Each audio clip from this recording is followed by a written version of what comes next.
Well, if you've ever seen that budget, the first thing will be to understand it. It's the most confusing looking thing I've ever seen. And I've looked at it and I've tried to figure it out and put it together. And as a newcomer, I want to spend time going over with whoever's in charge of it so I understand it thoroughly. I want to understand it as an insider. Some of us newbies will have a disadvantage today because we haven't been privy to the budget, you know, as it's been going along, and have not seen the year after year school budgets. But I want to learn about the budget. I'm not an accountant, I'm not a CPA, but I think I can understand it if somebody will sit down with me and explain it better. A big question in the budget is about the reserves. And I think, again, we all have to understand better about the reserves. A certain amount has been told us, 53 million, 54 million. But part of that, I do know, are allocated funds that we can't spend. But we still have extra money. I'm not a spendthrift. I'm very fiscally responsible. But I want to look at every bit of that reserve and see how it got there, what's happening with interest on that reserve, and how we can do better as a school district to utilize that effectively.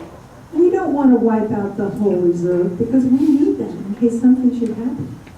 What happened at the state if they keep going the way they are and they come back again and say there's a big problem? We want to be able to pay our employees. We want to be able to cover all our schools and our students for what their needs are.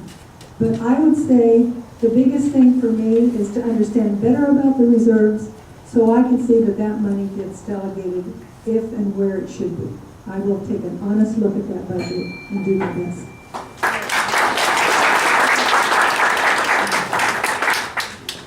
Well, Lynn and I are lucky enough to get elected. We're going to have some late nights, so you're going to get the first round of coffee. Okay? I've been to plenty of these board meetings when this formula is put up on a PowerPoint presentation, explained several different ways.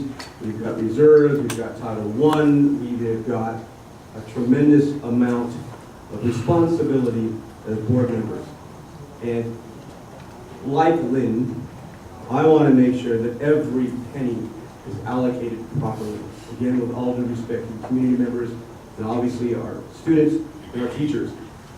So I cannot wait to get my hands on any and all paperwork, to jump in and figure it out. Because I know that there are parents that, like myself, our heads spin when they talk about the different categorized money.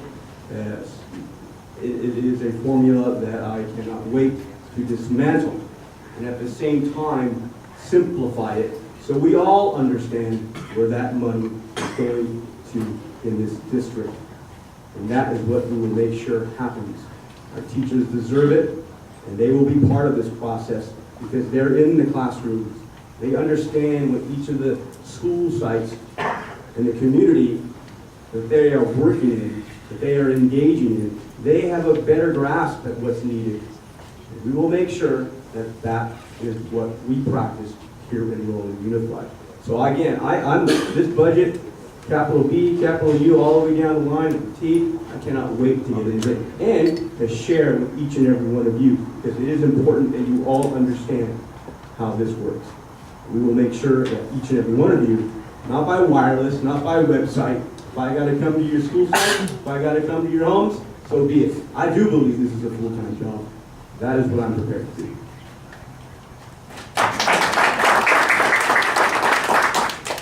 I will tell you quite honestly that this area is one of the most challenging for a school board member. And because it's one of the most challenging, not only did I go to CSBA's, that's the California School Boards Association's Masters in Governance, where you take many, many classes. So in spite of the fact that I have a PhD in education, and besides the fact that I have a single subject secondary credential, and besides the fact that I've got credentials, I went to CDO school, and that's the CDO certificate school to try and understand this budget issue.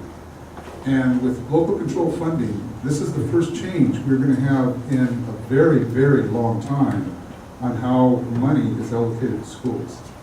So I will tell you, it is extremely challenging to understand the fiscal policies of the state of California, where 90% of the funding comes from for schools. The other 10% comes from the federal government. So we are very much dependent on the state. I think the most challenging, to answer the question issue, is how we as a district can negotiate fairly with our bargaining units in light of the new formula that's coming in. Yes, we have $51 million in reserves that remain, but we have to account for money 3 years out. And that means that we have to make sure that we are solvent 3 years ahead. Before it was year to year. Now it's 3 years running. So we have to make sure that there's enough funds to cover every bit of what we spend. Otherwise, we'll end up like the government is in right now.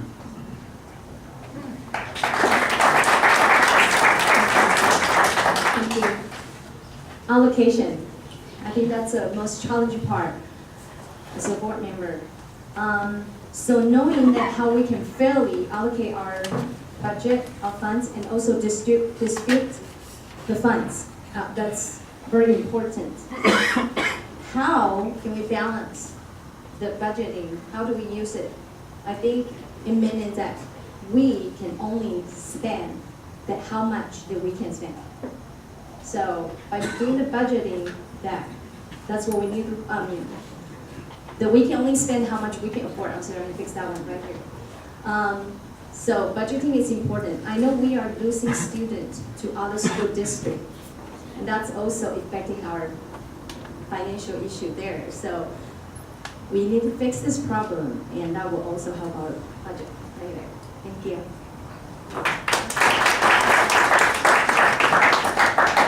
School budgets are a big challenge because you have so many different funding sources with your restricted funding, your unrestricted funding, your grant funding, your lottery money, all that kind of stuff. So it is a big challenge. So just to decipher all of that is going to be the first challenge. That'll be the first thing that I'll have to focus on. I do have a little bit of a head start over some of the candidates because I work at a college and we have budgets that are very similar to K through 12, though not quite as complex as the ones I've been given from Rowland. The other thing that I would do is to make sure that that money is taken care of properly is to, number one, make sure our schools are funded properly. That's my number one concern. Are we giving our school sites what they need in order to properly educate our kids? I learned recently that the AP chemistry class that was started at Rowland High School actually started without the textbooks and lab kits. That is not cool at all. Because this is an AP class, it's a college level class, they're already behind by not having those textbooks and those lab kits on the first day of school. That shouldn't happen. The other thing is that we need to make sure that we have the best facilities and instructional materials. With Common Core, technology is huge. All of those classes have to be prepared for technology. We have to be able to support that curriculum and make sure that we do so effectively. And then the other thing is we have to have fair compensation packages for our all of our teachers and our administrators and our staff. All of them have to be fair. Nobody should be getting more than another as far as percentage-wise. It has to be fair. And if you have a fair compensation packet, you will attract the best teachers and administrators, and you will retain the best teachers and administrators. We have some good ones, and I want to keep them.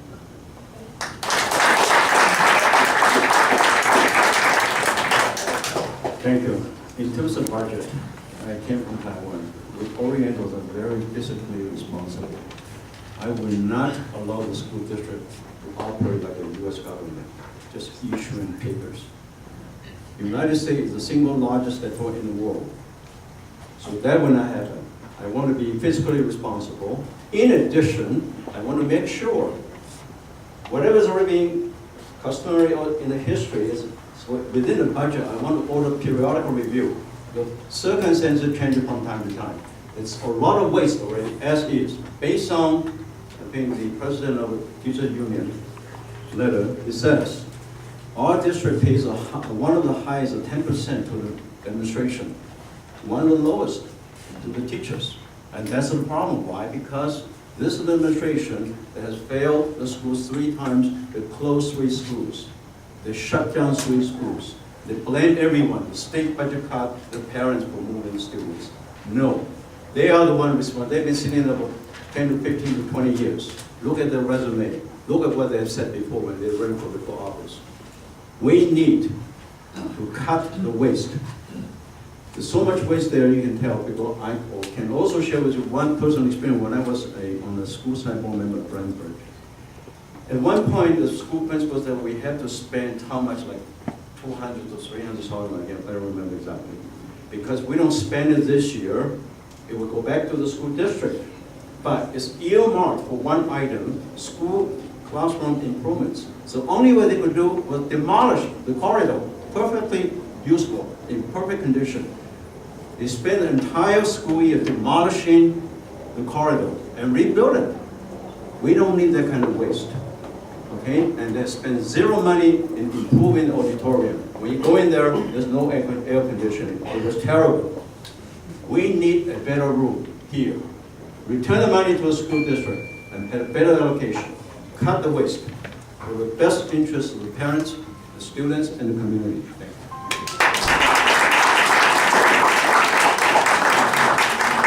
The budget of the district is very complicated, and first let me give you some idea of how the schools the budget. And the total budget of the school district is about $150 million a year, and there's 2 parts. There's half of them about the restricted fund and the general fund. General fund means that we can use anywhere you want. And restricted fund, and you have to use a certain purpose. And the budget comes from the state, about $8,000 per student, and most of the budgets from the states, and about 20% come from the federal government, and a very small amount from local. And this is the comprised of the entire budget. And how we allocate the budget, and 80% of our total budget is spending for personnel, and which is salary and benefits, and about 20% used for facility and schools and small amount. And this is about how we distribute the budgets. And also we have a $53 million of the reserve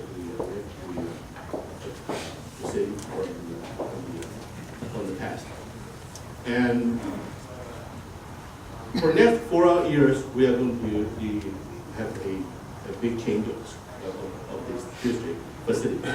We're going to have brand new high schools, both in Rowland and regardless. We have new facilities, we have new swimming pool, we have new performing arts center, and with the new facilities, we need new programs. So funding of new programs, funding of the personnel, funding of the teachers is our top priority, and the funding of the facilities, make sure full use of the new facility is our funding priority.